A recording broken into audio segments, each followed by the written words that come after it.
Dear friends and subscribers of the Cricket Happening Show, welcome to your daily edition here. And we are looking at the first 2020 match which finished off yesterday between New Zealand and Zimbabwe. As you know, New Zealand have been dominating this series so far. But yesterday I could say that Zimbabwe put up a real good fight here because Zimbabwe were the ones who actually batted first and they had 159 on the board, which was a good effort from the Zimbabwe. As far as because as you know, New Zealand, yes, definitely they won the match by 7 wickets, no doubt about that. With Martin Guptill in absolutely prolific form here, even though Zimbabwe made 159 for 8. New Zealand could actually still win the match, so that was something. So it has been totally been dominated by New Zealand, and Zimbabwe were the ones who first took strike.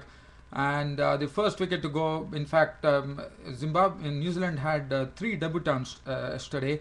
One was Michael Bates, was the left-arm pace bowler. He had figures of 4 overs, no maiden, 3 for 31 in his first 2020 match. Ronnie Hira, the left-arm spinner, bowled 4 overs for 22 runs and 1 wicket. Looked very impressive there.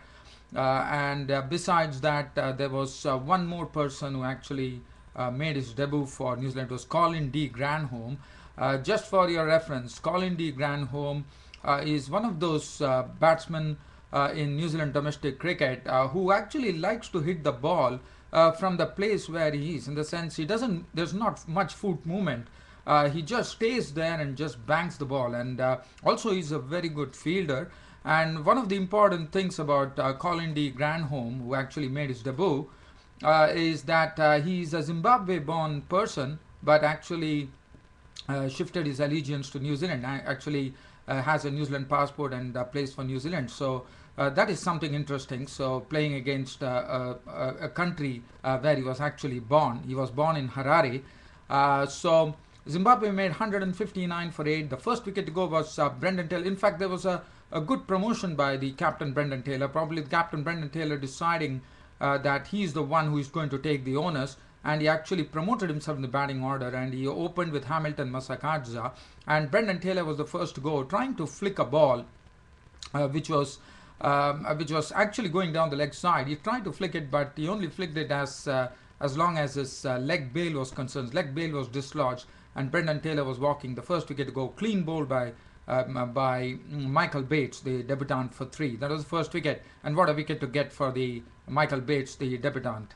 Hamilton Masakadza cracked 53 runs of 36 balls. He looked in prime form actually. He deposited Kyle Mills for 2 glorious sixes and looked very, very strokeful in his knock. He was the highest scorer, 53 of 36 balls with 3 fours and 3 sixes.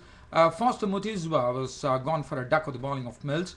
Taibu, as usual, contributed a very quick 27 of 24 balls with 3 fours. Malcolm Waller made 11 of 14 balls with 1 4. But Chigumbura, in the end, gave the final impetus to the innings by cracking 2 sixes in the final over, making 48 runs. A very quicksilver 48, I would say, of 24 deliveries, 3 fours and 4 very, very good, very massive sixers there. So Chigumbura finally came into form. So 159 for 8 is what Zimbabwe put up on the board. Bowling figures, the debutant Michael Bates, 4 overs, 3 for 31. Ronnie Hira, the left-arm spinner, 4 overs, no maiden, 1 for 22, was very impressive. 4 overs, in fact, Doug Bracewell was the one who was carted by Elton Chigumbura for 2 glorious sixes. And Doug Bracewell came under the pump yesterday. He was 4 overs, cost him 47 runs. 2 wickets for 32 for Carl Mills. 1 for 11 for Nathan McCullum. Rob Nicol bowled 1 over for 9 runs, and Kane Williamson bowled 1 over 1 for 6. As far as New Zealand were concerned, as I said, Martin Guptill was the one. As I said, he has been in some prolific form in this series. He cracked 91 of 54 balls with 5 fours and 6 very, very powerfully struck sixes, and that's what enabled New Zealand to win. But what was good to see for Zimbabwe for a change was that they didn't allow the opening partnership to flower like what they have done. So that was something that New Zealand would be very happy about, because Kyle Jarvis struck very early on by actually clean bowling Rob Nicol for 12 of 8 balls with 2 fours. And Brendan McCullum, who made a century in the last match against the one-day international, was out for a duck. So that was some good news for Zimbabwe there. They reduced New Zealand to 15 for 2 when Brendan McCullum was caught Chigumbura, bowled Jarvis for a duck, and that was 15 for 2. But after that, it was absolutely, once again, Zimbabwe went in their own way, and New Zealand totally dominated. Guptill was the one who really took the match away from them. Not out on 91 of 54 balls, 5 fours and 6 sixes. He's in some tremendous form here. Kane Williamson hit some good form by making 48 of 38 balls with 5 fours. Colin de Grandhomme just got a knock there. I mean, he just had a tap there, I would say. He was not out on on his debut. Martin Guptill was not out on 91, and that was all over. Martin Guptill taking the man of the match, and Keegan Met for Zimbabwe actually made his debut, and he bowled 4 overs for 34 runs. So they were home in the 17th over, New Zealand, by 7 wickets. 3 overs, 2 for 32 for Jarvis, who struck early. Masakaja none for 26. Raymond Price 4 overs cost him 34. 2 overs for 18 for Prosper Child, and Chigumbura bowled 1 over, none for 16. Now, this is as far as this particular match is concerned. There's only 2 T20s. The first T20 has gone to New Zealand. There's only one more T20. Probably Zimbabwe could salvage something by actually winning the second T20. That is to be seen. The second T20, well, I don't have the information right now as to when it is starting. But today, dear fans, friends and subscribers, we have Australia and India getting on to the 4th match of the Commonwealth Bank Series, which starts at the Adelaide Oval. Adelaide Oval is a picturesque ground.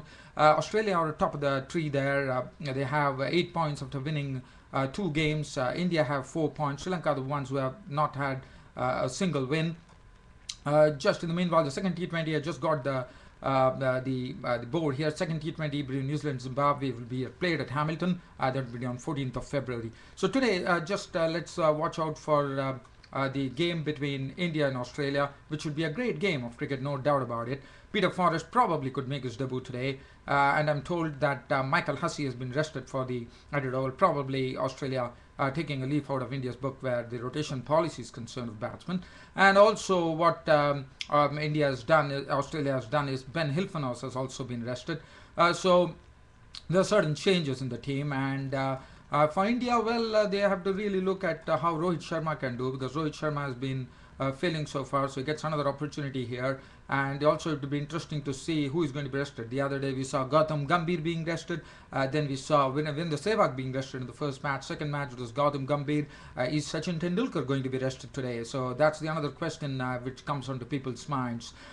So that is as far as that match is concerned. And yesterday I couldn't really cover up, but Afghanistan and Pakistan clashed, and Pakistan had a very easy victory with Yunus Khan and Misbah-ul Haq scoring very steadily and taking them to victory. But let me tell you, Afghanistan batsmen really batted well. They made 195, put up 195 on the board. There were some good contributions coming in from a lot of other batsmen like Shahzad and other players. It was good to see Shapur Zadran, who was the left-arm pace bowler, bowling excellently there. And there were some good contributions. So basically I thought Afghanistan really stretched Pakistan there, but it was an easy victory. It was in the end it was an easy victory, but I thought Afghanistan batsmen and bowlers really showed themselves up that they are coming up to international quality now, no doubt about that. And they would be the team to really talk about in the future too. I'm not getting into the nitty-gritties today. I don't have much time here, dear fans, friends and subscribers. Hope you all understand. Your response has been tremendous. You have always been very, very forthcoming with your views and suggestions. Keep that coming, and your host Ram really appreciates that, because that is what really runs my Cricket Happening show. Thanks for all the support that you have been giving me and have been giving me, and you're also going to give it to me in the future. Thank you very much for everything. See you all tomorrow with a full match report on the 4th match of the Commonwealth Bank Series, starting between India and Australia at the Adelaide Oval. Until then, it's Ram here saying goodbye.